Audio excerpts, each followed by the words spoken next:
আসসালামু আলাইকুম। আপনারা সবাই কেমন আছেন? আশা করি আপনারা সবাই ভালো আছেন। আজকে আরও একটা ভিডিও নিয়ে আপনাদের মাঝে চলে আসলাম। তো সম্পূর্ণ ভিডিওটা না টেনে দেখতে থাকেন।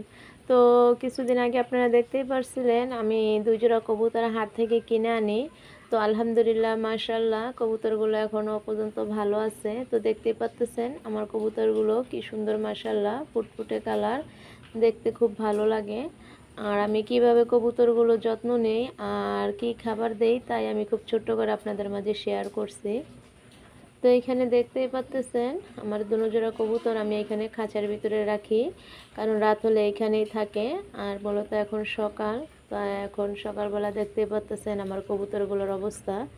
তো রাতভর ছিল আটকানোতে, তো আমি দিনে কবুতর সাইরা রাখি, কারণ বাহিরে আমি কবুতর যাইতে দেই না, কারণ নতুন যেহেতু হয়তো ছেড়ে দিলে উড়াল দিয়ে যেতে পারে, যার জন্য 2 দেনাতে করে কস্টিপ বাঁধা আছে। তারপরও আমি বারিন্দাতে ছাইরা রাখি কবুতরগুলো। সারাদিন কবুতরগুলো বারিন্দাতে খাওয়া দাওয়া করে এখানেই। তো আমি রাত হলে আবার যখন কবুতরগুলো আমি আটকাই, তারপর আমি এই জায়গাটা আবার পরিষ্কার করে রাখি।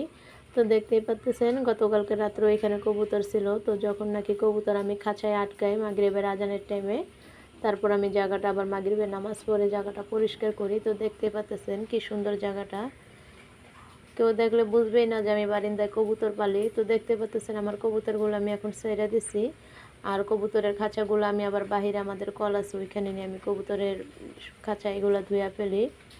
তো প্রতিদিনেরটা প্রতিদিন পরিষ্কার করে রাখলে এখানে কোনো ময়লা আবর্জনার গন্ধও থাকে না, কবুতরগুলোরও থাকতে অনেক সুবিধা হয়। শুধু কবুতর না, হাঁস মুরগি যাই আপনারা পালেন না কেন, পরিষ্কার করে রাখলে তাতে খুব ভালো হয়।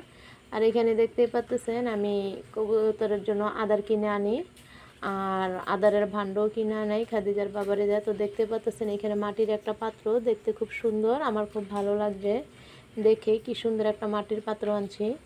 আর এখানে আমি খাবার আনা যেতে হয়েছে কবুতরের, এইখানে আদারগুলো আমি মিক্স করতেছি, কারণ আমি মূলত আদার সব এক্সট্রা করে কিনে এনে তারপর ঘরে বসে আমি মিক্স করি। তো এখানে দেখতে পাচ্ছেন সাথে আমি 2 পদের আদার এখানে আমি মিক্স করে নিছি, ভুট্টা ভাঙাও আছে এখানে, তার সাথে আমি মসুরের ডাল মিলাবো, আর এখন আমি সরিষা মিলাবো। এই খাবার যদি শেষ হয় তারপর আপনারা দেখবেন আমি 4-5 পদের খাবার একসাথে মিলে তারপর কবুতরে খেতে দেই, কারণ কবুতরের মিক্সার খাবারটা দিলে কবুতরের জন্য খুব উপকার। আর আমি মূলত এখানে কবুতরের আদারগুলো সবসময় আমি চাইলে নেই, কারণ ভিতরে অনেক ময়লা আবর্জনা গুঁড়া থাকে, এগুলো চাললে আসলে সব বের হয়ে যায়। তো দেখতেই পারতেছেন আমি কিভাবে কবুতরের আদারগুলো মিক্স করে এখন আমি চালতেছি। তো আপনারা যারা কবুতর পালেন কি পালার জন্য আপনারা ভাবতেছেন, মন চাইতেছে, তো এরকমভাবে আপনারা কবুতর পালবেন তো খুব ভালো থাকবে। আর বারিন্দাতে যাদের এরকম বাড়ির ভিতরে ঘরের সাথে বারিন্দা আছে তাদের জন্য পালাটা খুব সহজ। আর আমার এতটা ভালো লাগে না ছাদে প্রতিদিন উঠে যাওয়ার জন্য, কারণ আমার ছাদে গিয়ে কবুতর পালতে আমার খুব খারাপ লাগে, কারণ সিঁড়ি বাওয়াটা আমার অনেক কষ্ট লাগে, যার কারণে আমি ঘরে বারিন্দাতে আমি পালতেছি।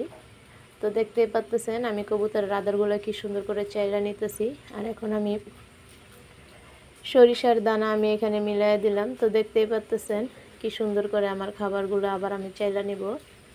তো আমার এই ছোট্ট ভিডিওটা আপনাদের কেমন লাগছে অবশ্যই আপনারা কমেন্টের মাধ্যমে জানাবেন, জানা অজানা যদি ভুল হয় তাও আপনারা ক্ষমার দৃষ্টিতে দেখবেন। আর এইখানে সব আদারগুলো চালার পরে দেখতেই পাচ্ছেন যত গুঁড়া আবর্জনা ছিল সব আমি এক্সট্রা আমি বাইরে ফালাই দিতেছি। আর আপনাদের কাছে আমার একটাই অনুরোধ, যারা আমার চ্যানেলে নতুন আসবেন অবশ্যই আমার চ্যানেলটা সাবস্ক্রাইব করে আমার পাশেই থাকবেন, আর জানা অজানা ভুল হলে ক্ষমার দৃষ্টিতে দেখবেন। আপনারা সবাই ভালো থাকবেন, সুস্থ থাকবেন। আল্লাহ হাফেজ।